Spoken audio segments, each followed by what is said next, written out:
जी, इसके बाद अब हम बात करते हैं डिग्री ऑफ फ्रीडम की। DOF ये क्या चीज होती है? हमने फेज की बात कर ली, हमने कंपोनेंट की बात कर ली, और अब हम बात करते हैं डिग्री ऑफ फ्रीडम की। ये क्या चीज होती है? मैं अगर आपको सिंपल अल्फाज में बताने की कोशिश करूं तो मैं कहता हूं ये एक सिस्टम है मेरा। इसमें 2 मोल गैस है। क्या है? 2 मोल गैस है। और इसके ऊपर पिस्टन लगाया गया है। इसके ऊपर क्या लगाया गया है? पिस्टन लगाया गया है। अगर हम बताना चाहते कि गैस की स्टेट क्या है, तो हमें कितने वेरिएबल चाहिए होंगे? हमें 3 वेरिएबल चाहिए। प्रेशर चाहिए, वॉल्यूम उसका बताना है, या टेम्परेचर बताना है। तो इनमें से आपको 3 वेरिएबल तो चाहिए, ठीक है? प्रेशर, वॉल्यूम और टेम्परेचर बताने के लिए, यानी गैस का। मैं पूछता हूँ कि गैस किस स्टेट पे है। अगर आपके सामने या आपके साथ एक बंदा खड़ा है, तो मैं आपसे पूछता हूँ कि आप अपने साथ खड़े शख्स की पर्सनैलिटी बता दें मुझे। तो आपको कितनी ऐसी बातें बताने पड़ेंगी कि मेरे माइंड में उस बंदे का आइडिया बन जाए मिनिमम। आप कहेंगे सर उसका कलर ऐसा है, वो दिखता ऐसा है, आईज उसकी ऐसी है, ये है वो है। तो 5-6 आपने बातें बता दी और मेरे माइंड में एक नक्शा बन जाएगा।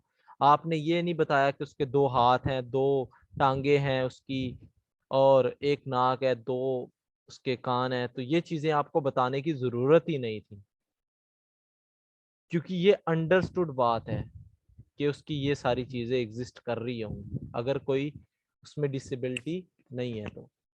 तो मतलब क्या कहने का है कि मिनिमम कितने वेरिएबल चाहिए मुझे एक सिस्टम को बताने के लिए? एक इंसान था, आपको 5 चीजें उसकी बतानी पड़ी और मेरे माइंड में उसका स्केच आ गया।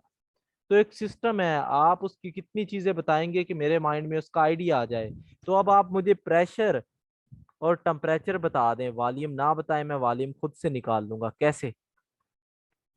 आपके पास आइडियल गैस इक्वेशन होती PV is equal to NRT। अब आपने मुझे वॉल्यूम नहीं बताया, आपने मुझे टेम्परेचर और प्रेशर बता दिया। प्रेशर आपने कहा सर 20 ATM है, और टेम्परेचर भी आपने कहा सर 20 डिग्री है।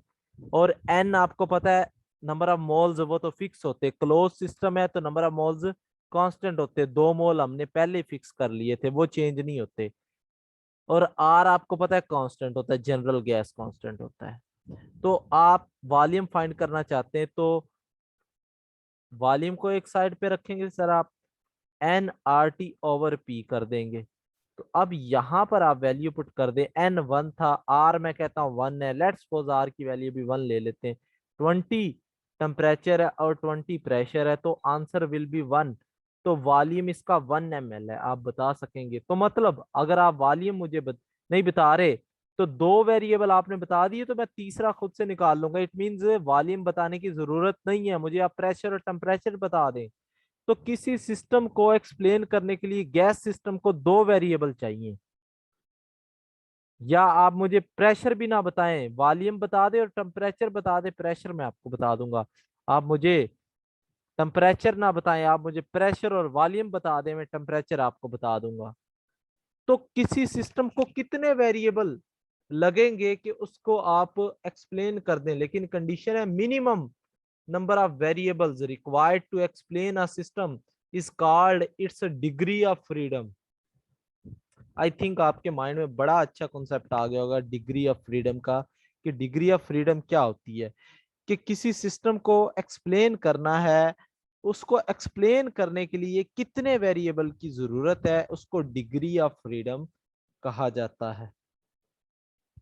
ठीक हो गया जी। इसका फार्मूला होता है वो निकालने का, F = C-P+2। ये आपका फार्मूला होता है, इसको गिब्स फेज रूल फार्मूला भी कहते हैं।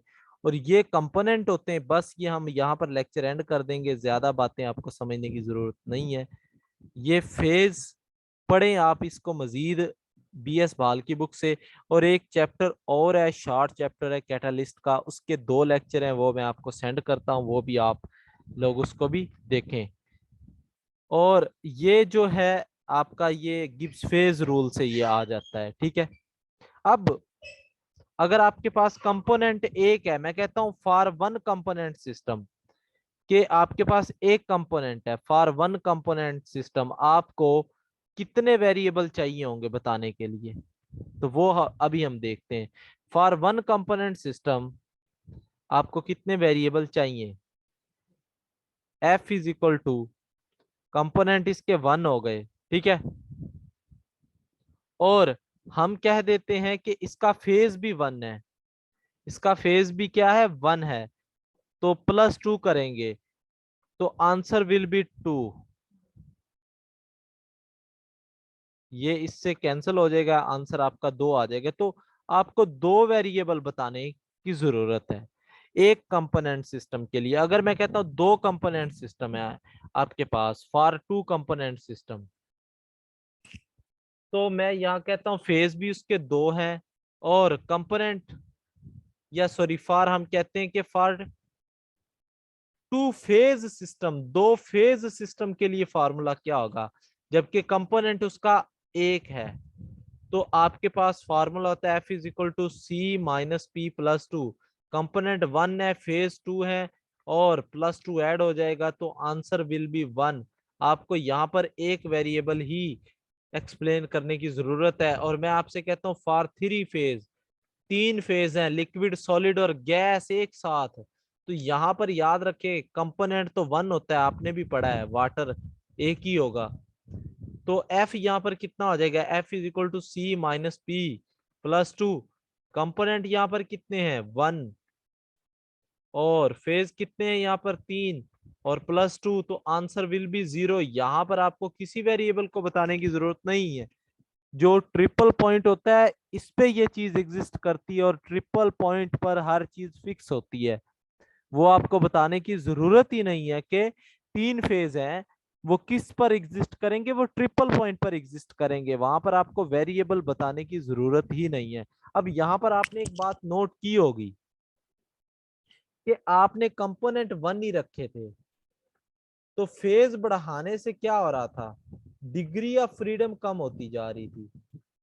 पहले आपने फेज वन रखा, डिग्री ऑफ फ्रीडम जो निकल कर आ रही थी वो दो थी, फिर आपने फेज को टू कर दिया, डिग्री ऑफ फ्रीडम जो निकल कर आ रही थी वो वन थी,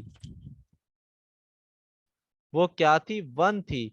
फिर आपने फेज को थ्री किया, डिग्री ऑफ फ्रीडम कितनी थी, वो 0 थी। तो फेज और डिग्री ऑफ फ्रीडम का एक दूसरे के साथ आंकड़ा चलता है, 180 पर है, एक दूसरे के एंटी पैरेलल हैं, तो ये इनवर्सली है एक दूसरे के, ये बात आपने याद रख लेनी है।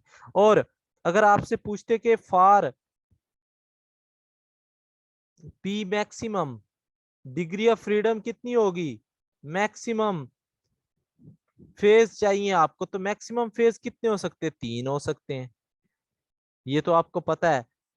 For maximum phase degree of freedom की वैल्यू कितनी होनी चाहिए, 0 होनी चाहिए, ये तो आपको पता है कि डिग्री ऑफ फ्रीडम और इसका आपस में इनवर्स रिलेशन है। तो F is equal to C minus P plus two. यहाँ पर मैक्सिमम फेज चाहिए तो एफ आपको 0 करना पड़ेगा, क्योंकि मैक्सिमम, अगर ये मैक्सिमम हो जाती तो ये 0 हो जाएगा। तो सी माइनस पी प्लस टू, तो यहाँ पर P आपका निकल कर आ जाएगा C+2। तो ये आपके पास फॉर्मूला किसका होगा, मैक्सिमम मैक्सिमम फेज के लिए। अगर आप निकालना चाहते हैं कि मैक्सिमम फेज कितने हैं उसमें से, अगर आप चाहते हैं कि for degree of freedom maximum, maximum degree of freedom कितनी होगी, तो यहाँ पर आपको फेज अब 0 नहीं हो सकता, याद रख लें। फेज एक फिक्स चीज होती है, लिक्विड या गैस या सॉल्यूशन एक फेज होती है। अगर फेज 0 है तो इट मींस कोई भी चीज नहीं है वहां पर, तो फेज 0 नहीं हो सकता, फेज मिनिमम होगा, और वो वैल्यू 1 हो सकती है फेज की। तो एफ मैक्सिमम आपके पास फार्मूला क्या होगा, सी माइनस पी मिनिमम +2।